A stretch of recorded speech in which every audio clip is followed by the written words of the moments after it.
बिस्मिल्लाहिर्रहमानिर्रहीम, अस्सलामुअलैकुम, good morning Lahore. आज की खूबसूरत सुबह की बहुत सी चाहतों, बहुत सी मुस्कुराहटों और बहुत सी मोहब्बतों के साथ मैं हूँ रुखबा इरफान मलिक और आप सबको आज के शो में खुशामदीद कहती हूँ।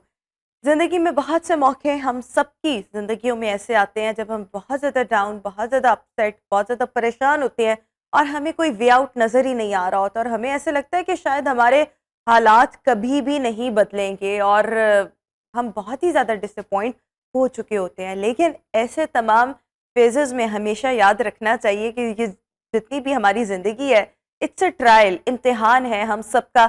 और अगर आज बुरा वक्त है तो कल को इंशाल्लाह इंशाल्लाह डेफिनेटली अच्छा वक्त भी आएगा। हर रात के बाद ऑब्वियसली सुबह भी आती है और हर मुश्किल के बाद आसानी भी होती है। और हर मतलब अगर हम देखें तो ज़िंदगी के फेज़ में ups and downs are part of this life. और सबसे बढ़कर हमेशा टनल के एंड पे एक लाइट ज़रूर होती है, तो हमें कभी भी बिल्कुल होपलेस नहीं होना चाहिए।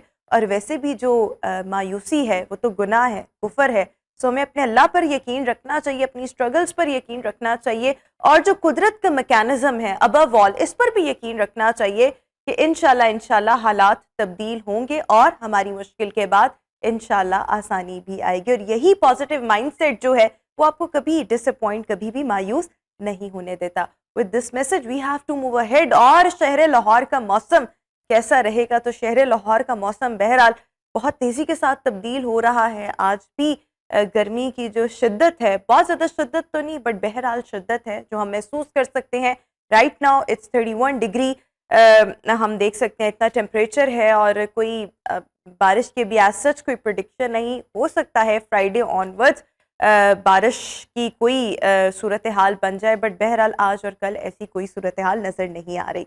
इसी के साथ मजीद शो में आगे बढ़ेंगे। आज के करेंसी रेट्स आपके साथ शेयर करना चाहूँगी। तो सबसे पहले जनाब यूएस डॉलर आज आपको मिल सकेगा 287.5 में, यूरो मिल सकेगा 310 में, ब्रिटिश पाउंड 356, यूएई दिरहम आपको 78 रुपीस में मिल सकेगा, सऊदी रियाल 75.7, कुवैती दिनार 928.3, Canadian dollar 210.5, Australian dollar 189, Omani riyal 739.05 में आज आपको मिल सकेगा। वेजिटेबल रेट्स की तरफ आएंगे। आलू आज आपको मिल सकेंगे 60 रुपीज़ पर केजी, प्याज 65 रुपीज़ पर केजी, टमाटर 45 रुपीज़ पर केजी, गोभी 53 रुपीज़ पर केजी, सब्ज मिर्च 100 रुपीज़ पर केजी, मूली 25 रुपीज़ पर केजी, गाजर 53 रुपीज़ पर केजी, खीरा 74 रुपीज़ पर केजी एंड करेला 60 रुपीज़ पर केजी में आज आपको मिल सकेगा। फ्रूट रेट्स की तरफ आएंगे और सेब 20 रुपीज़ पर केजी में आज आपको मिल सकेगा। और इसके साथ साथ केला जो है वो 300 रुपये के करीब दर्जन के हिसाब से आज आपको मिल सकेगा। पपीता इसी तरह ही 220 रुपये, अंगूर आज आपको मिल सकेगा 310, तरबूज 34 रुपीज़ पर केजी। इसी तरह से खरबूजा भी आपको और खजूर भी आपको जो अभी आप स्क्रीन पर रेट्स देख रहे हैं उन पर दस्तयाब हो सकेंगी। और इस सब के साथ साथ अगर हम ब्रायलर रेट की बात करें तो वो भी आपके साथ शेयर करना ज़रूरी है। और अगर हम ब्रायलर रेट का जिक्र करें तो जिंदा ब्रायलर आपको मिलेगा 360 रुपीज़ पर केजी और ब्रायलर का गोश्त मिलेगा 540 रुपीज़ पर केजी। अंडा फार्मी फी दर्जन 271 रुपीज़ पर डजन के हिसाब से आज आपको मिल सकेंगे।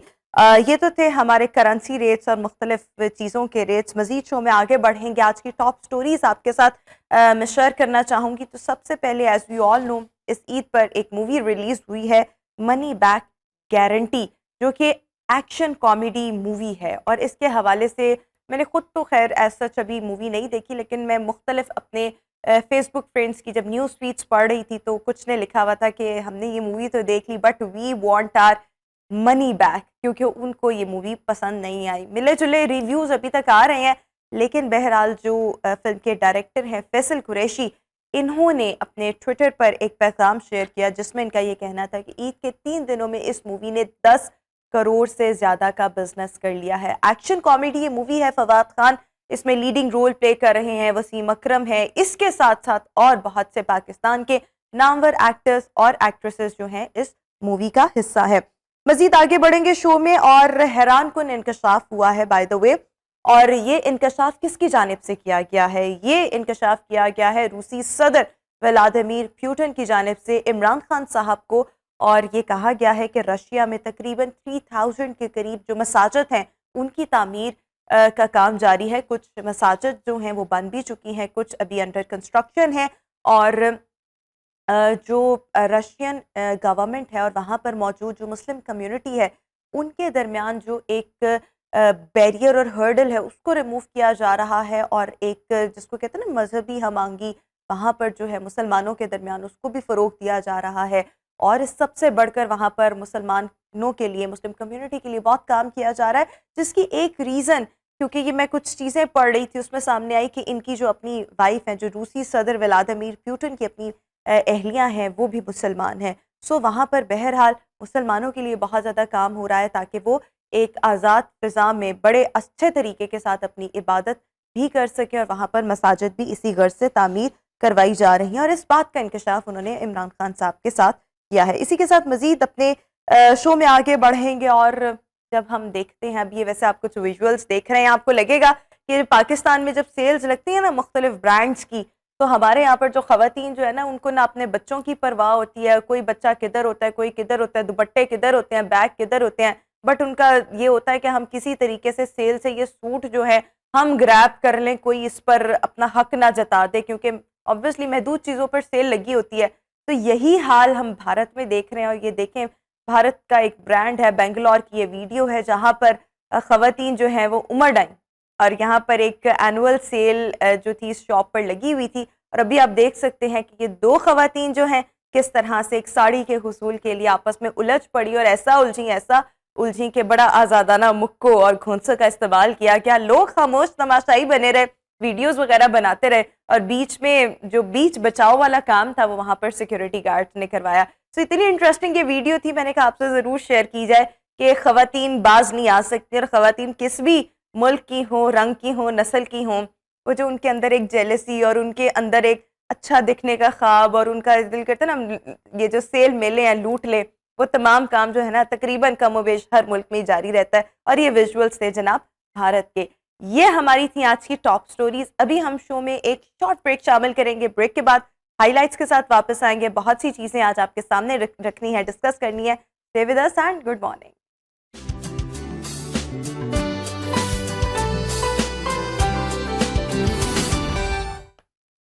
Welcome back after the break. Health and fitness segment है ये हमारा, और आज हम बात करेंगे हमारी जो बॉडी है, ऑब्वियसली ये एक मशीन की मानद है, और हर मशीन को चलने के लिए अल्टीमेटली एक फ्यूल रिक्वायर्ड होता है। हमारी बॉडी के फ्यूल की अगर हम बात करें तो हमें इसके लिए चर्बी, ऑब्वियसली जो चिकनाई वाली चीज़ें हैं वो रिक्वायर्ड होती हैं। इसके मतलब एज अ फ्यूल ये तमाम चीज़ें काम कर रही होती हैं, लेकिन हमें वो चिकनाई चाहिए जो हमारी सेहत के लिए अच्छी हो, बिकॉज वो कहते हैं ना good fats and the bad fats. So हमारी बॉडी को नेचुरल रिसोर्सेज से फैट्स चाहिए, जो हमारी बॉडी के अपने अंदर भी कुछ फैट्स जो हैं वो बन रहे होते हैं। लेकिन जब हम बात करते हैं ना कि इन फैट्स की, so one of the form is cholesterol, और कोलेस्ट्रॉल हमारी बॉडी के लिए बहुत अच्छा है, लेकिन जो इसका एक्सेस होता है वो बॉडी को बहुत ज़्यादा नुकसान पहुंचाता है। जब हम इसके फ़ायदे की बात करते हैं तो हार्मोन्स बनाने में इसका बड़ा किरदार है। फिर मुख्तलिफ जो बॉडी मैकेनिज़म्स हैं उसमें कोलेस्ट्रॉल का एक बड़ा वाइटल रोल है, लेकिन अगर इसकी ज़्यादती हो जाए तो यही कोलेस्ट्रॉल जो है वो आपके ब्लड की जो वेन्स हैं, आर्टरीज़ हैं, उनको ब्लॉक करता है। अल्टीमेटली किसी भी इंसान को हार्ट अटैक हो सकता है, किसी भी नौयत का कोई और मसला हो सकता है, ब्लड प्रेशर आपका हाई हो सकता है।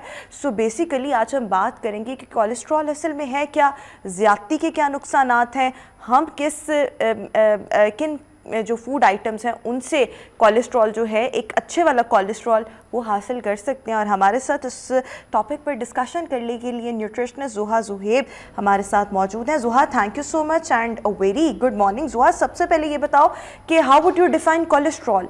आई tried to explain, but obviously आपकी एक वो एक्सपर्ट ओपिनियन और एक्सपर्ट डेफिनेशन आ जाएगी, सो वो बताएं। और उसके बाद कि जब हम गुड फैट और बैड फैट की बात करते हैं सो वो असल में क्या है, और कोलेस्ट्रॉल भी इन्हीं के अंडर आता है? ठीक है रोमा, वैसे आपने बहुत अच्छा इंट्रोडक्शन में एक्सप्लेन किया कि कोलेस्ट्रॉल हमारे लिए है क्या। बेसिकली कोलेस्ट्रॉल हमारी बॉडी का एक बहुत इंपॉर्टेंट कंपोनेंट है, लेकिन ऑब्वियसली अगर ये कंपोनेंट भी बॉडी में ज़्यादा बनने लग जाएगा या इसकी मकदार बॉडी में ज़्यादा हो जाएगी तो ये हमारे लिए नुकसानदेह है। अगर ये बॉडी में नॉर्मल रेंजेस में रहता है तो ये बिल्कुल बहुत अच्छे तरीके से काम करते हैं, क्योंकि डिफरेंट फंक्शंस में हमारी बहुत हेल्प कर रहा होता है। जैसे आपने इंट्रोडक्शन बताया कि हार्मोन्स के प्रोडक्शन में बहुत इंपॉर्टेंट है, तो बिल्कुल ऐसे कोलेस्ट्रॉल का रोल है हार्मोन्स की डेवलपमेंट के अंदर। बॉडी के अंदर डिफरेंट न्यूरोट्रांसमीटर्स हैं, वहाँ पर हमें फैट्स की ज़रूरत होती है, लेकिन अगर इसकी क्वांटिटी ज़्यादा हो जाए तो हमारी बॉडी के लिए नुकसानदेह है। जैसे कि हमारी अगर ब्लड वेसल्स इसकी ज़्यादती की वजह से ब्लॉक होने लग जाए तो इमीडिएटली ब्लड प्रेशर का मसला पेशेंट को आता है।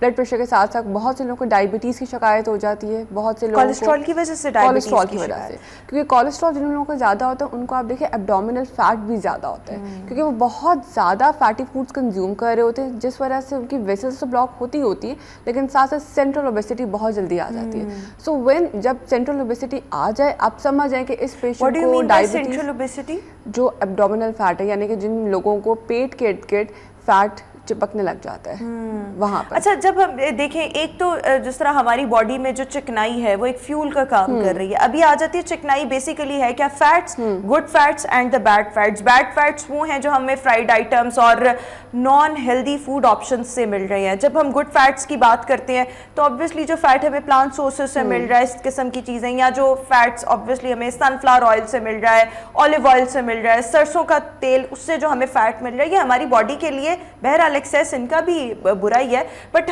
ये आ जाते हैं गुड फैट्स। अब कोलेस्ट्रॉल को आप आगे, मतलब ये इन्हीं की सब टाइप है, लाइक अगर मैं अपनी अंडरस्टैंडिंग के लिए आपसे पूछूं। मैं आपको बताती हूँ, कोलेस्ट्रॉल बेसिकली जो चीज़, अगर हम लिपिड प्रोफाइल चेक करवाते हैं अपना, तो वहाँ पर जब हम आते हैं तो हमारी ट्राइग्लिसराइड्स बढ़े होते हैं, ये एलडीएल जो है, वीएलडीएल है, एचडीएल है। Basically cholesterol is the simple name, और उसके अंदर हमारे पास ये सारी टाइप्स आ जाती हैं, कोलेस्ट्रॉल के अंदर आ जाती हैं। ठीक है, कोलेस्ट्रॉल जैसे हमारी बॉडी में एक नॉर्मल मिकदार में बनता है, ठीक है, और इसके नेचुरली भी बनता है, वो हमारे फूड से बन रहा होगा, वो हमारे फूड से बनता है, जो एंडोजेनस सोर्सेज होते हैं जो बॉडी के अंदर खुद से चीज़ें बनाती हैं, उसके थ्रू भी बन रहा होता है। ठीक है, सो अगर हम बाहर से भी ऐसी खुराक लेंगे जो कोलेस्ट्रॉल को बढ़ाएगी, सो वो वहाँ पर जाके चीज़ें बढ़ती जाएंगी। बिल्कुल ठीक हो गया। सो अब जैसे आप जिक्र कर रहे थे कि बैड कोलेस्ट्रॉल किन चीज़ों से बढ़ता है और गुड कोलेस्ट्रॉल किन चीज़ों से बढ़ता है, तो ये बड़ा इंपॉर्टेंट पॉइंट है, क्योंकि लोग यहाँ पर वो हर चीज़ छोड़ देते हैं। जैसे एक अंडा है, अंडे में लोग समझते हैं कि ये हमारी बॉडी में कोलेस्ट्रॉल को बढ़ाता है, but the basic thing is that कि जो कोलेस्ट्रॉल हमें अंडे से मिलती है वो गुड कोलेस्ट्रॉल मिल रहा होता है। सो बहुत से लोग मैंने देखे जिनको, जो हार्ट पेशेंट्स हैं, जिनको इस मसाइल हैं, वो योक निकाल देते हैं, वाइट खा लेते हैं। ये बड़ी गलत प्रैक्टिस है। अंडे में जो कोलेस्ट्रॉल है वो गुड कोलेस्ट्रॉल है, जिसको हम HDL कहते हैं, जो हमारे HDL कोलेस्ट्रॉल बनाने में काम आती है। HDL stands for high density lipoprotein. ठीक है, बहुत से जो हार्ट पेशेंट्स उनको पता है कि HDL उनका कम होता है, LDL उनका ज़्यादा होता है। जब आपका HDL कम हो जाए और LDL बढ़ जाए तो आप समझ जाएं कि आप हार्ट पेशेंट हैं। और एक जो है, जो अंडा है, आपके HDL को बढ़ाता है, LDL को नहीं बढ़ाता। बिल्कुल। तो यहाँ पर लोगों का बेसिक कंसेप्ट यही है। अक्सर मैंने अपने सराउंडिंग्स में अक्सर लोग ऐसे देखे हैं जो प्रॉपर डाइट प्लान फॉलो कर रहे होते हैं, कोई ना कोई कोमॉर्बिड कंडीशन उनके साथ अटैच है, डॉक्टर्स उन्हें मना करते हैं कि आपने एग योक नहीं खानी, एग वाइट खाएं। मोस्टली डायबिटीज़ के पेशेंट्स, किडनी पेशेंट्स, उनको ये मना किया जाता है कि आपने योक नहीं खानी। अब जब आपका मॉलिज मना कर दे, या आपका न्यूट्रिशनिस्ट जो है, जिससे भी आप कंसल्ट करते हैं, उसने मना कर दिया, तो फिर योक आपने नहीं खानी ना। अच्छा, उस पर रोमा, इस तरह से जैसे आप कह रहे हो कोमॉर्बिड कंडीशंस, यानी कि पेशेंट को बहुत से मसाइल हो सकते हैं। मैं सिर्फ यहाँ बात कर रही हूँ जिनको ब्लड प्रेशर या जिनको कोलेस्ट्रॉल का मसला है, सिर्फ उनके लिए एग योक कोई नुकसानदेह नहीं है। अच्छा, एक जब हम बात करते हैं कि कोलेस्ट्रॉल की ज्यादती जिस्म के अंदर होना, वो किन किन चीज़ों से हो सकती है? ये बड़ा इंपॉर्टेंट पॉइंट है। अब जैसे आप बात कर रहे थे कि फ्राइड आइटम्स, ठीक है, फ्राइड आइटम्स में हमारे पास टाइप ऑफ ऑयल बहुत इंपॉर्टेंट है। अगर आप देसी घी का इस्तेमाल बहुत करें, अगर आप लोग बनास्पति घी का बहुत इस्तेमाल करें, तब आपकी बॉडी में कोलेस्ट्रॉल बढ़ेगी।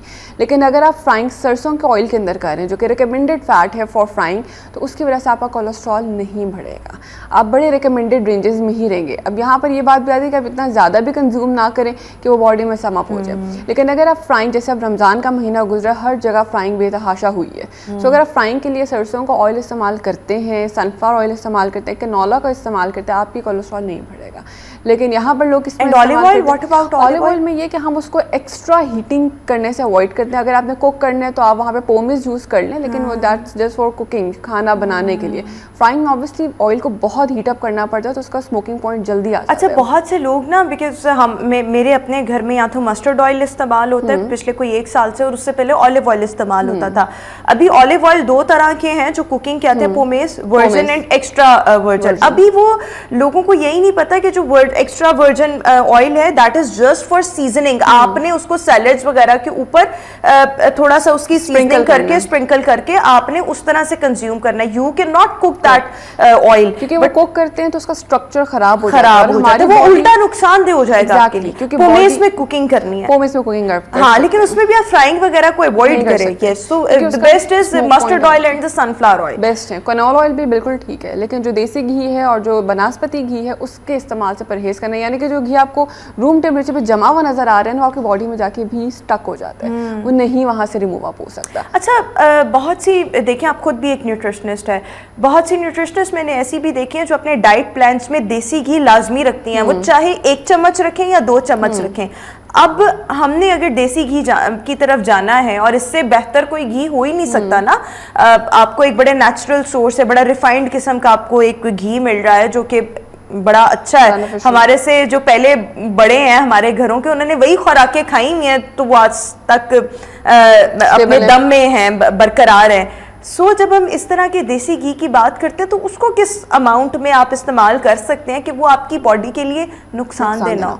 अच्छा रोहमा, इस तरह से अगर एक हेल्दी इंडिविजुअल है, जैसे आप हेल्दी हैं, जो हेल्दी बच्चे हैं, उनके लिए हम लोग रिकमेंड करते हैं कि आप 1 टीस्पून अ डे खा सकते हैं, 1 teaspoon a day.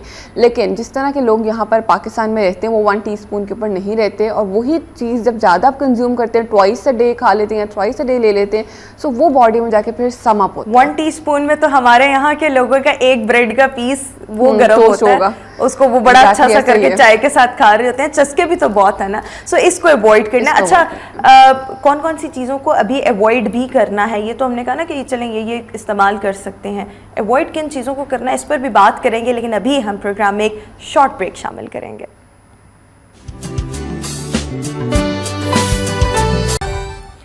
Welcome back after the break. और जनाब, हम बात कर रहे हैं कोलेस्ट्रॉल पर, किस अंदाज में, किस किस्म की खुराक के ज़रिए आप अच्छा कोलेस्ट्रॉल जो है वो कंज्यूम कर सकते हैं और आपकी बॉडी को इससे फ़ायदा मिल सकता है। Bad choices, bad food choices असल में क्या हैं जो कि आपकी बॉडी को नुकसान पहुंचा सकती हैं और आपका LDL हाई हो सकता है। इस पर अभी हम बात करेंगे। जोहा हमारे साथ हैं। जोहा, ये बताइएगा कि कौन कौन से फूड ऑप्शंस जो हैं वो हमारी बॉडी में अल्टीमेटली एक बैड कोलेस्ट्रॉल उसका बाइस बनते हैं और हमारी बॉडी को नुकसान हो रहा होता है। ठीक है।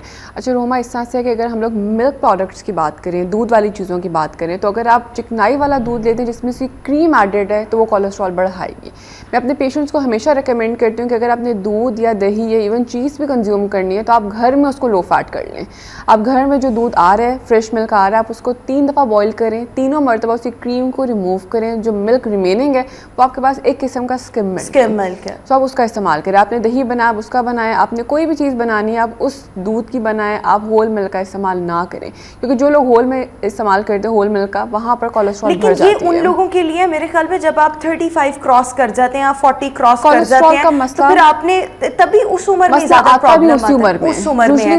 लेकिन अगर बच्चे हैं तो उनके लिए नहीं ये काम करना, क्योंकि ग्रोइंग एज में बच्चों को ऑब्वियसली दूध की हम बात कर ही उन्हीं के लिए जिनका कोलेस्ट्रॉल बढ़ चुका है, या अगर आप 40s में हैं, आपने कुछ चीज़ों को अवॉइड करना, आप इस नहज तक पहुंचना ही नहीं चाहते, तो फिर आपने इन चीज़ों को इस अंदाज में जो है अपनी लाइफस्टाइल में ऐड ऑन करना है। एक और चीज़ मैं आपसे यहाँ पर ये जानना चाह रही हूँ, क्योंकि अल्टीमेटली जो बैड कोलेस्ट्रॉल है वो आपके हाई ब्लड प्रेशर का बाइस बनता है, तो वो नौबत कब आती है?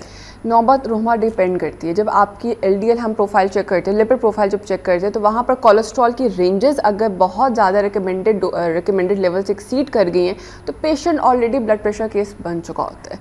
क्योंकि रिकमेंडेशंस ये एक होता है ना कि टॉलरेबल लेवल, एक होता है अपर रिस्क लेवल और एक होता है कि कुछ लोगों का फ्लक्चुएट करता है ना कोलेस्ट्रॉल, अच्छा हाई हुआ, परहेज किया, फिर लो हो गया। सो ऐसे लोगों को भी क्या ब्लड प्रेशर हो सकता है? बिल्कुल, वो रिस्क पे तो हैं। अगर एक दफ़ा हो रहा है तो इट मीन्स कि वो मसले में है। और हार्ट अटैक बहुत से लोगों को, और आजकल तो ये यंगस्टर्स में इतना ये हार्ट अटैक कॉमन है, जिसकी एक बहुत बड़ी रीज़न हमारा लाइफस्टाइल है। लाइफस्टाइल के साथ साथ अगर हम देखें तो हम जंक फूड, फास्ट फूड कितना खाते हैं, बाहर के खाने कितना खाते हैं, और हमें नहीं पता कि वो कौन सा ऑयल इस्तेमाल करते हैं, कितना पुराना ऑयल होता है। सो इसमें एक ये भी चीज़ मेंशन कीजिएगा कि हार्ट अटैक का या हार्ट इश्यूज़ का बाइस जो है ये बैड कोलेस्ट्रॉल का बनता है। 2 से 3 रीजंस हैं। नंबर 1 एज का फैक्टर आ जाता है, नंबर 1 आपकी फैमिली हिस्ट्री आ जाती है, यानी यानी कि आपके जीन्स आ जाते हैं, और नंबर 3 पे आपका लाइफस्टाइल आ जाता है। जो लोग जितनी स्मोकिंग ज़्यादा करते होंगे, जिनकी फैमिली में जितना रिस्क है इसका, जिनकी एज ज़्यादा बढ़ रही है, वहाँ पर आपकी जो ब्लड वेसल्स हैं वो नेचुरली श्रिंक होने लग जाती हैं, जो ब्लड की सप्लाई को ख़राब करती हैं। जो लोग स्मोकिंग करते हैं वहाँ पर आपके खून की शरीयानें टाइट हो जाती हैं, ब्लड बहुत प्रेशर से मूव करेगा। अगर आपके जीन्स में ये मसला है कि आपकी जो ऑनसेट है हाइपरटेंशन का, ब्लड प्रेशर का, वो आना ही आना है, तो वो आएगा ही आएगा। उसको आप रोक सकते हो विद गुड लाइफस्टाइल। लेकिन हम लोग का लाइफस्टाइल जिस तरह का है उसमें हम लोग बड़े कम लोग ही उसको मैनेज कर पाते हैं। आपकी एज है जिस तरह से, अगर आप प्रोग्रेसिव एज में जा रहे हैं, आप बढ़ती उम्र में ओल्डर एज में जा रहे हैं, तो वहाँ पर नेचुरली ब्लड जो वेसल्स हैं उनका डायमीटर श्रिंक हो जाता होता है। सो ये 3 फैक्टर्स हैं जिनके ऊपर हमारी हार्ट डिजीज़ का होना डिपेंड करता है। एज, आपकी फैमिली हिस्ट्री और आपका लाइफस्टाइल। इसमें स्मोकिंग या बहुत ज़्यादा रेड मीट का इस्तेमाल, जो लोग मटन का बहुत इस्तेमाल करते हैं, जो लोग बीफ का बहुत इस्तेमाल करते हैं, उसके अंदर चिकनाई छुपी हुई होती है जो नज़र भी नहीं हमें आ रही होती। सो अगर उसका इस्तेमाल बहुत ज़्यादा हम करेंगे तो आपकी बॉडी में अल्टीमेटली कोलेस्ट्रॉल बढ़ता जाएगा। एक जब हम कोलेस्ट्रॉल की बात करें, आपने अपनी गुफ्तगू के आगाज़ में कहा, मतलब जो मेरी अंडरस्टैंडिंग है कि like cholesterol is an umbrella जिसके अंदर अंडर आएगा HDL, LDL और इसके अलावा भी कोई है? HDL है, LDL है, VLDL है, बीच में 2-3 और भी होते हैं, लेकिन मेजर ये 3 हम डिस्कस करते हैं। VLDL है। और अगर आपका LDL एक्चुअली में हाई हो रहा है तो दिस इज समथिंग अलार्मिंग, लेकिन अगर आपका HDL हाई है तो फिर यू आर सेफ। HDL अगर अच्छा है तो आप सेफ है, लेकिन जहाँ हार्ट डिजीजेस होती है वहाँ पे HDL कम होता है। HDL कम होता हमारा है। गोल ये है कि हमने HDL बढ़ाना है और LDL को कम करना है। और VLDL का क्या रोल है? VLDL भी बॉडी के लिए बहुत बुरा है, यानी कि सबसे पहले VLDL होता है, लेकिन उससे ज़्यादा जो एक आप कह लें ना कि जो ख़राब सिचुएशन है वो LDL का बढ़ना है हमारे लिए। सो हम LDL, HDL एंड कोलेस्ट्रॉल। और ये तमाम लोग जितने भी हमें देख रहे हैं उनको चाहिए कि अपने ऑफ एंड ऑन, मतलब हर 5-6 महीने बाद ये टेस्ट लाजमी करवा लें, और इसके लिए कोलेस्ट्रॉल का ही टेस्ट कह के करवाया जाए, लिपिड प्रोफाइल, और उसी के अंदर ये चीज़ें आ जाएंगी। और आपका HDL जो है अगर कम हो रहा है, इट मीन्स कि आपको हार्ट इश्यूज हैं और आपने उसको चेक करवाना है। HDL आपका बहरहाल एक लेवल पर होना चाहिए, जितने भी उसके रिकमेंडेड लेवल्स हैं। LDL हाई नहीं होना चाहिए। अच्छा, एक और अगर हम देखें तो हमारी आजकल की जो ग़िज़ाएँ हैं, मुरगन ग़िज़ाएँ बहुत ज़्यादा हैं, गोश्त का बहुत ज़्यादा इस्तेमाल है। बच्चे तो आजकल बहुत ज़्यादा चिकन खाते हैं, अभी तो कुछ नहीं हो रहा, बट इसके लॉन्ग टर्म साइड इफ़ेक्ट्स जो हैं वो डेफिनेटली होते हैं। इनका कितना रोल है कोलेस्ट्रॉल के हाई होने में और LDL के बेसिकली हाई होने में? अच्छा रोहमा, बेसिकली 2 टाइप्स ऑफ मीट है हमारे पास, एक वाइट मीट है और एक रेड मीट है। वाइट मीट का इस्तेमाल जिसमें मछली है, चिकन है, वो आपके लिए कोलेस्ट्रॉल की ज्यादती में कोई रोल प्ले नहीं करता। अच्छा, चिकन का कोई रोल नहीं है? चिकन का एज सच रोल नहीं है, रिकमेंडेड अमाउंट में अगर आप कंज्यूम कर रहे हैं। रेड मीट जिसमें मटन है, जिसमें बीफ है, बहुत से लोग ऑर्गन मीट्स का इस्तेमाल करते हैं, लाइक कलेजी का इस्तेमाल करते हैं, ब्रेन का इस्तेमाल कर रहे हैं, पाए का इस्तेमाल कर रहे हैं, इस तरह की चीज़ें कंज्यूम करते हैं, वहाँ पर कोलेस्ट्रॉल बहुत आसानी से बढ़ जाता है। क्योंकि यहाँ पर हमारी डेली रूटीन के जिसको गोश्त खाने की आदत है ना, वो हर खाने में गोश्त मांगते हैं। ठीक है, अब बकरी जब गुजरेगी आप देखिएगा हर किसी ने हर मील में मीट आइटम्स लेने हैं, और जिसमें कलेजी है, रेड मीट है, हर किस्म की वो चीज़ें हैं कि जो बनाई भी हम देसी घी में जाती हैं, जिसमें फ़ैट भी बहुत ज़्यादा है, ऊपर से गोश्त की क्वान्टिटी बहुत ज़्यादा होती है। सो आप देखिए कि फिर हमने जो ऑयल और घी और वो चीज़ें इस्तेमाल करनी है, मसाले, एकदम से तो एक कोलेस्ट्रॉल लेवल्स नहीं बढ़ते। अगर आप जैसे कोई हेल्दी इंडिविजुअल वो बकरी ईद पे मौके पे खा रहे हैं तो एकदम से उसको कोई नुकसान नहीं होगा। लेकिन अगर एक बंदे ने अपनी आदत ही बना ली कि हर हफ्ते में 3 से 4 दफ़ा रेड मीट ले रहे हैं तो कोलेस्ट्रॉल आराम से बढ़ जाएगा। अच्छा देखिए, अब मैं थोड़ा सा रिलेट इस तरह से करना चाहूँगी कि जब हम यूरिक एसिड की बात करते हैं तो उंगलियों में दर्द होना, एड़ी में दर्द होना, तो नॉर्मली ये साइन समझा जाता है कि आपका यूरिक एसिड हाई है। कोलेस्ट्रॉल अगर आपकी बॉडी में हाई हो रहा है और स्पेशली द LDL वही नुकसानदेह है, तो उसके कोई साइंस एंड सिम्टम्स बॉडी में आ रहे होते हैं? नहीं, उसमें ऐसे जैसे आपने सुना कि ब्लड प्रेशर को साइलेंट किलर कहा जाता है। ठीक है, इसीलिए कहा जाता है कि इस बीमारी का, दिल की जो बीमारी है वो साइलेंट किलर है। आपको नहीं पता आपकी बॉडी में क्या चल रहा है, लेकिन अगर आपका ब्लड प्रेशर हाई आ रहा है सो इट मींस कि आपने अपना कोलेस्ट्रॉल लेवल चेक करवाना। अगर वन ऑफ द रीजन हो सकती है कि आपका ब्लड प्रेशर जब बढ़ेगा, ऑब्वियसली खून की शरीयानें जब तंग होती हैं, कोलेस्ट्रॉल उसमें जब सम अप हो जाए तो प्रेशर के साथ ब्लड मूव करता है, सो वहाँ ब्लड प्रेशर बढ़ता है। अच्छा, एक आखिरी सवाल मैं आपसे ये भी पूछना चाहूँगी कि कौन कौन सी ग़िज़ाएँ हमें अपने लाइफस्टाइल में ऐड करनी चाहिए जिसकी वजह से हम प्रिवेंशन वाली साइड पे रह सकते हैं, एक ये चीज़, और दूसरा जो लोग अब ऑलरेडी इस बैड कोलेस्ट्रॉल वाले फेज से गुजर रहे हैं उन्होंने अपनी एहतियात किस तरह से करनी है? So these are the 2 questions in 1 question basically. उसमें सबसे पहले मैं ये रिकमेंड करती हूँ कि आपने दिन में 5 से 6 फल और सब्जियाँ खाने हैं, छिलके वाले, जिसमें छिलके। आप एक खीरा ले सकते हैं, आप एक सेब खा सकते हैं, या दिन में 2 खीरे 2 सेब खा लें, ठीक है। सो दिन में 4 से 5 सब्जियां या फल आपने लेने, 3 सब्जियां खा लें, 2 in फल raw ले लें। form। इन रॉ फॉर्म, जिसमें छिलका साथ जाए। अगर आप ये समझें कि आप 3 केले खा लें तो ये रिकमेंड नहीं मैं कह, जैसे 3 सेब खा लें बहुत अच्छा है। और ये हम बात सिर्फ कर रहे हैं जिनको हार्ट की रिलेटेड बीमारी है, छिलके वाले आपने छिलके फल वाले और फल, सब्जी छिलके वाले फल सब्जियां आपने ये 5 खानी, 3 फल ले लें, 2 और सब्जियां ले कच्ची, लें। और मतलब कच्ची सब्जियों की हम बात करें वो तो कच्ची खाई जाएंगी। और बिल्कुल फ्रूट्स भी आपने वही ले लें जिसका छिलका आप खा सकते हैं, ठीक है। ठीक है। इसके साथ साथ मैं यहाँ पर रिकमेंड करूँगी अलसी का इस्तेमाल अपनी डेली रूटीन में लाजमी बनाएं, क्योंकि अलसी HDL कोलेस्ट्रॉल को बढ़ाता है। अब ये नहीं कि एकदम से आप 2 से 3 चम्मच उसे कंज्यूम कर लें, आपने इनिशियली सिर्फ 2 से 3 पिंचेस से स्टार्ट करना है। और अगर आपकी बॉडी को सूट करे तो फिर आपने कंटिन्यू करना है, क्योंकि बहुत से लोगों को ये अलसी से डायरेक्टली शिकायत होने लग जाती है, क्या उनका ब्लड प्रेशर जो है वो हाई होने लग जाता है। सो आपकी बॉडी के ऊपर डिपेंड कर, इसलिए मैंने इनिशियली थोड़ी क्वांटिटी बताई कि इसको यूज करके आपको पता चल जाएगा। इसके अलावा ग्रीन टी का इस्तेमाल लाजमी रखें, ठीक है। ग्रीन टी में हमारे पास ऐसे कंपाउंड्स मौजूद होते हैं जो बॉडी में गंदी कोलेस्ट्रॉल को अपने साथ बाइंड करते हैं और बॉडी से बाहर निकालने में रोल प्ले करते हैं। सो ग्रीन टी का इस्तेमाल रखें, इसके साथ साथ फलों सब्जियों का इस्तेमाल रखें, और साथ में अलसी का इस्तेमाल और अखरोट का इस्तेमाल। जिन लोगों का कोलेस्ट्रॉल बढ़ गया हुआ है, जिनको ब्लड प्रेशर का मसला है, वो दिन में हाफ अखरोट लाजमी इस्तेमाल करें। हाफ फिस्ट, हाफ अखरोट, सिर्फ एक, अच्छा एक अखरोट का आधा हिस्सा, इस तरह से। अच्छा ये आधा क्या फर्क डालेगा? आधा ये कि अब सर्विंग साइज है ना, पेशेंट को ज्यादा रिकमेंड भी कर देंगे तो वो उसके लिए अच्छा नहीं है, लेकिन ठीक है, यानी वो आधा भी आपको फर्क जो है वो डाल सकता है। सो ये वो चेंजेस हैं जो आप अपने लाइफस्टाइल में लाकर, अपनी खुराक में लाकर जो है एक बेहतरी की जानिब जो है वो आ सकते हैं। Thank you so much Zoha, wonderful having you in our show. Viewers, इसी के साथ अभी हम एक ब्रेक शामिल करेंगे, वापस आएंगे एक ब्रेक के बाद। Good morning.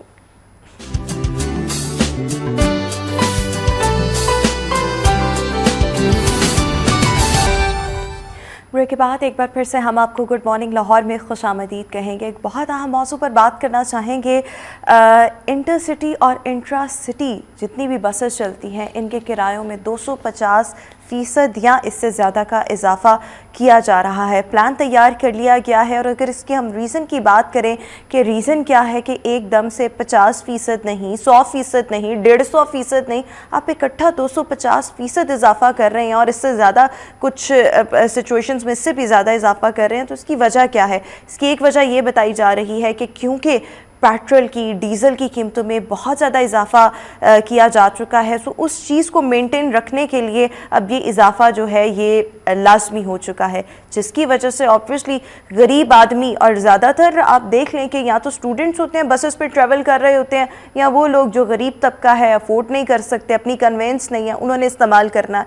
सो सभी लोग बहुत ज़्यादा परेशान हैं कि जो महंगाई का जिन है ये कब काबू में आएगा, और एक इंसान वो अपने घर का राशन पूरा करे, वो अपने इलेक्ट्रिसिटी बिल्स दे, वो अपने गैस के बिल दे, वो करे तो करे क्या? और अब यहाँ पे मतलब आपकी जो ट्रांसपोर्टेशन है वो भी अब इतनी एक्सपेंसिव, ऑलरेडी बड़ी एक्सपेंसिव थी, अब मज़ीद एक्सपेंसिव होने जा रही है। सो इस पर अभी हम बात करेंगे। हमारे साथ सदर Punjab all Pakistan public transport employees and operators union मियाँ खान बलोच साहब हमारे साथ इस शो का हिस्सा हैं।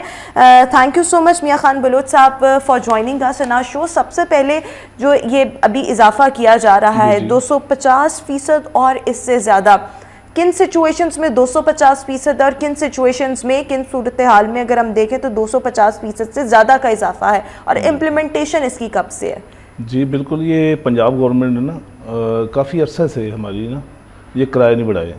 जो इंटरसिटी हमारी जो पब्लिक ट्रांसपोर्ट जाती है ना, आउट ऑफ सिटी जाती हैं, वहाँ पे उन्होंने अभी तक नोटिफिकेशन जारी नहीं हुआ, लेकिन वो किराए हमारे पुराने चल रहे हैं। जो ये 250 का उन्होंने किया, ये भी उन्होंने नोटिफिकेशन जारी करना है। अभी तो ऐलान किया है जो लोकल ट्रांसपोर्ट चलती है, जैसे 20 रुपये किराया वो 35 हो जाएगा, अगर 35 रुपये है वो 40-50 रुपये हो जाएगा। जो पूरे पंजाब में ट्रैवल करती हैं लोकल बसें, ठीक है। हम तो जब निकलते हैं, आपको पता है डीजल की और पेट्रोल की कीमतें कहाँ चली गई हैं, आसमानों में बातें कर रही हैं। हमारे गाड़ी के टायर महंगे हो गए हैं, गाड़ियों के फ्रेम महंगे हो गए हैं, तमाम चीज़ें महंगी हो गई हैं, पार्ट्स महंगे हो गए हैं। और हमारी जो एक बस है वो 3.5 से 4 करोड़ की बस हो गई है, AC वाली जो है। अगर जैसे फैशन मोड का फ्लीट है, 500 बस है उसकी 200 बस और 250 बस चल रही है, और 250 बस खड़ी हुई है, जिसकी उसने किस्तें भी पे करनी है, और जो वर्कर हैं उनके वो भी बेरोज़गार हो रहे हैं। और जो हमारे ऊपर टैक्स लगे हुए हैं, अरबों रुपये हम टैक्स देते हैं। हमारी जो पब्लिक ट्रांसपोर्ट है ना, इसको सनत का दर्जा देना चाहिए। गवर्नमेंट का, हुकूमत पाकिस्तान को जो इतना बड़ा टैक्स दे रही है, टूल प्लाजा के और डेली बेस पे दे रही है, ठीक है ना। लेकिन हमारे ना को हुक्मरान बात करता है, ना पार्लियामेंट में आवाज़ उठाई जाती है, हमसे सिर्फ पैसे लिए जाते हैं। अच्छा, ये शिकवा जो भी आप कर रहे हैं ना कि आपकी सुनी नहीं जाती, इस तरह के शिकवे जो हैं हम अक्सर मुख्तलिफ महकमों की जानिब से भी सुनते रहते हैं, गो कि काफ़ी ज़्यादा प्रॉब्लम्स हैं हर जगह पर। अभी ये जो प्लान तैयार किया गया है, सो बेसिकली ये आपकी यूनियन की जानिब से तैयार किया गया है, अभी ये प्रेजेंट होना है आगे? नहीं, हमारी यूनियन की तरफ से ना हुआ है, ना कोई प्लान हमारा है। किराया मैंने ये किसका प्लान है? ये प्लान गवर्नमेंट का है, ये हुकूमत का प्लान है, हुकूमत का प्लान है। हम तो एक सीट का किराया दे रहे हैं, एक बस का एक सीट का किराया देते हैं। तमाम सूबों में 50 रुपये और 100 रुपये के अलावा फीस नहीं है सरकारी अड्डों की, लेकिन हम वाहिद ये लाहौर है जहाँ पे हम लारी अड्डे में फीस देते हैं एक पर्ची। एक अगर पिंडी का 1000 रुपये किराया तो एक सीट का किराया गवर्नमेंट को जा रहा है, ठीक है। और उसके बाद फैसिलिटी कोई नहीं है, कोई सफाई सुथराई नहीं है, मुसाफिरों के लिए कोई सहूलत नहीं है, सीधी बात है। हमने तो काफ़ी एहतजाज भी किए हैं और काफ़ी आवाज़ भी उठाई है। यानी कि ये जो आपकी इस वक्त बसेस हैं, ऑब्वियसली इसमें प्राइवेट बसेस बहुत ज़्यादा हैं, फैसल मूवर्स हो गया, डेवो हो गई, और बड़ी बसेस हैं। किसी ज़माने में न्यू खान भी होती थी, आई डोंट नो क्या वो चलती है या नहीं चलती, बहुत सी बसेस हैं। हाँ बिल्कुल ऐसे ही है, लेकिन खत्म होगी वो कंपनी, वो खत्म हो गई है। अच्छा, अब हम जब ये बात करते हैं तो हुकूमत इनके किराए बढ़ा रही है। जी, हुकूमत बढ़ा रही है। हुकूमत क्यों बढ़ा रही है? वो अपने टैक्स के लिए, वो अपने टैक्स के लिए बढ़ा आप रही है। देखें लारी अड्डे से बस निकलती है। असल में रीजन ये नहीं है कि डीजल की कीमतें बढ़ रही हैं, पेट्रोल की बढ़ रही हैं, वो अपना रेवेन्यू जनरेट करने के लिए। बिल्कुल। तो आपने इस पर कोई एहतजाज? जी, हमने एहतजाज भी किया, आवाज भी उठाई, लेकिन हमारी आवाज अवानों में सुनी नहीं जाती। हमारी आवाज किस प्लेटफॉर्म को इस्तेमाल किया है? हमने पंजाब गवर्नमेंट को, सीएम साहब को हमने लेटर लिखे हैं, गवर्नर साहब को लिखे हैं, हमने ऊपर भी बात की है, पब्लिक में आकर कोई एहतजाज किया, क्योंकि ये अवाम का मसला है। हम चाहते हैं डीजल की कीमतें कम हो, पेट्रोल की कीमतें कम हो, हम चले वो ना भी हो, अभी जितनी है, अब क्या करें? और आप देखें ईद पे हमारे साथ क्या जुल्म हुआ है। एक बार लारी अड्डे से बस निकलती है, किराया भी हम पूरा ले रहे हैं, कोई ओवर चार्जिंग नहीं हमने की। एक इंसान ने पिंडी जाना है, वो हमें सिफारिश करता है कि हमें बिठा लो, वो किसी का फ़ोन भी कराता है, आगे उसने जेलम गुजरात उतर जाना है, तो हमने तो किराया पूरा लेना है। आगे से वो जो गांव से बस आनी है वो खाली आनी है, वो हमारी जिम्मेदारी है, वो हमने खर्चे कैसे अफोर्ड करने हैं। सिर्फ हमने जाने का किराया लेना, वापसी का हमें पता कोई नहीं है, वो वहाँ पर खड़ी हो जाए या चाहे खाली आ जाए, ये इशू है। और आरटी सेक्रेटरी है, उन्होंने पूरे पंजाब में सीएम साहब को खुश करने के लिए और कमिश्नर साहब को खुश करने के लिए उन्होंने इतने भरमार चलान किए हैं, इतने भरमार चलान किए हैं। और आपस एक हमारे ऊपर आईजी साहब बहुत अच्छे आदमी हैं, जो डॉक्टर उस्मान साहब हैं, इन्होंने कमेटियां बनाई हैं पूरे पंजाब में हमारे ट्रांसपोर्टों की, हमारी अच्छी कोऑर्डिनेशन रही है, यानी कि एहतजाजों से हम बच गए हैं। जो हमें शिकायत होती है, फोकल पर्सन हमारा एक डीआईजी ने मुकर्रर कर दिया कि आपको कोई शिकवा है, कुछ शिकायत, आप उनसे बात करें और आपके मसले हल होने चाहिए।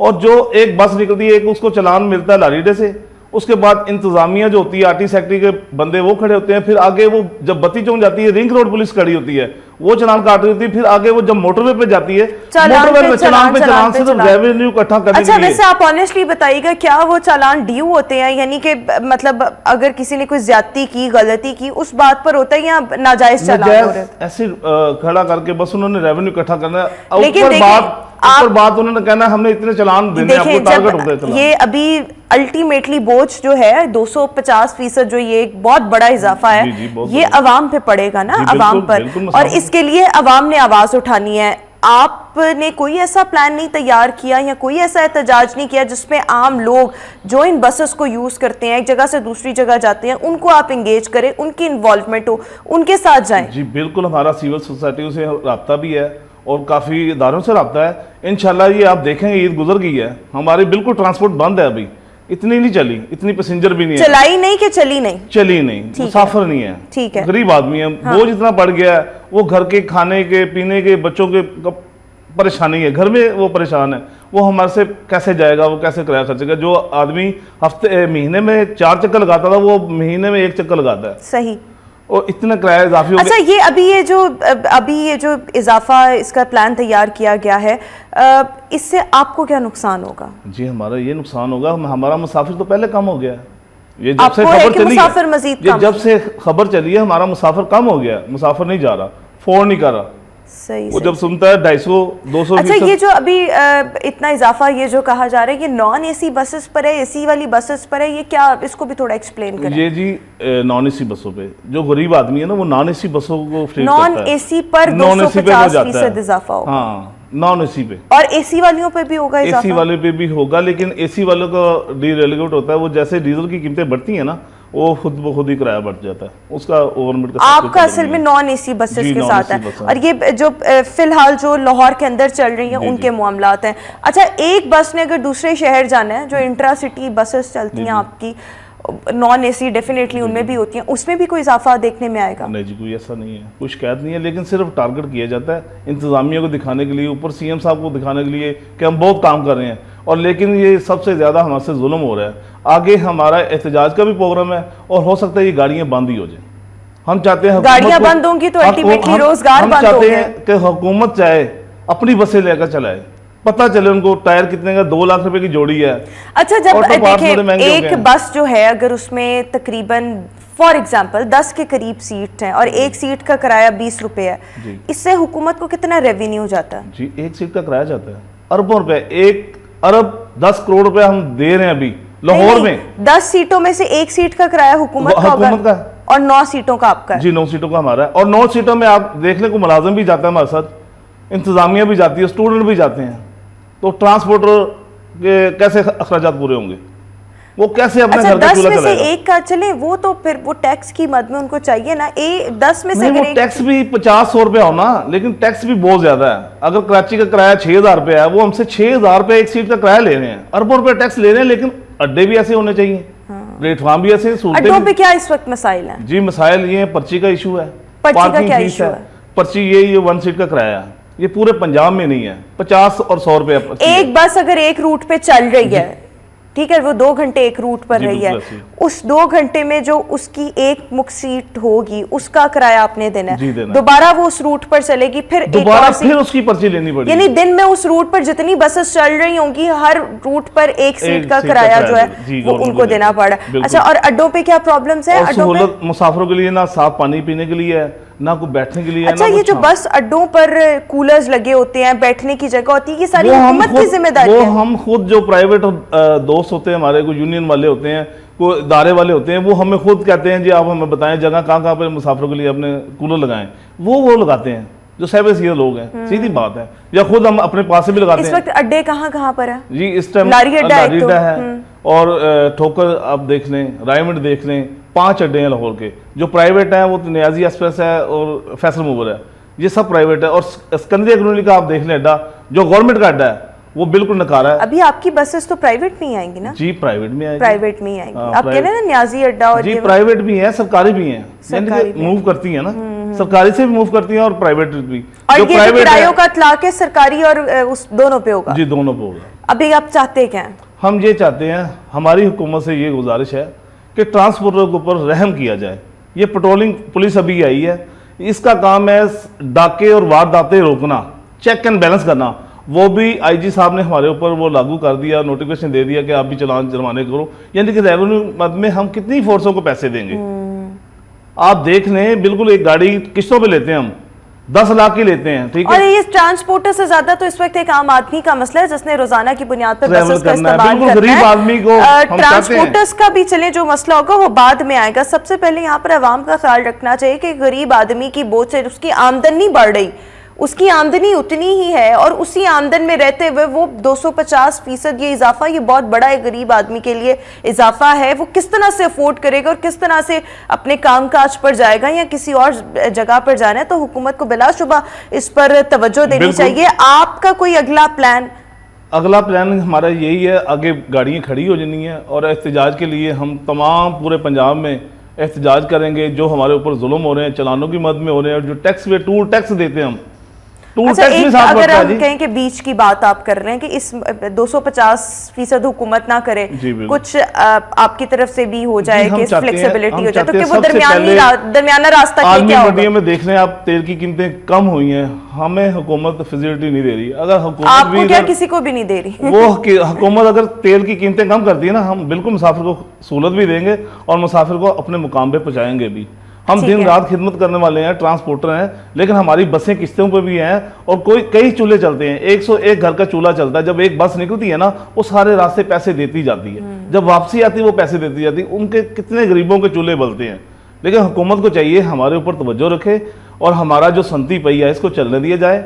अगर ये ना चला तो ये जितना भी जो हम टैक्स देते हैं डेली बेस पे, ये बंद हो जाएगा। फिर देखेंगे हुकूमत क्या चलाएगी अपने लिए, क्या करेगी। ठीक हो गया, बिल्कुल ठीक हो हम गया। बिल्कुल थैंक यू बहुत सो मच परेशान हैं। मियां खान बलोच साहब हमारे साथ इस शो का हिस्सा थे और ये एक बहुत इंपॉर्टेंट इस वक्त मसला है और इस पर हुकूमत को बिलाशुबा तवज्जो देनी चाहिए, क्योंकि ऑलरेडी जो एक गरीब आदमी है वो महंगाई की चक्की में पिस रहा है और उसकी आमदनी बढ़ रही है। जब उसने काम काज की गर्ज से रोज़ाना अपने घर से बाहर निकलना है, इन बसेस का इस्तेमाल करना है, तो वो ये इजाफा जो है, इतना ज़्यादा इजाफा, अगर ये इम्प्लीमेंटेशन हो जाती है और अल्लाह ना करे हो, लेकिन अगर हो जाती है तो वो ये किस तरह से बर्दाश्त कर सकेगा।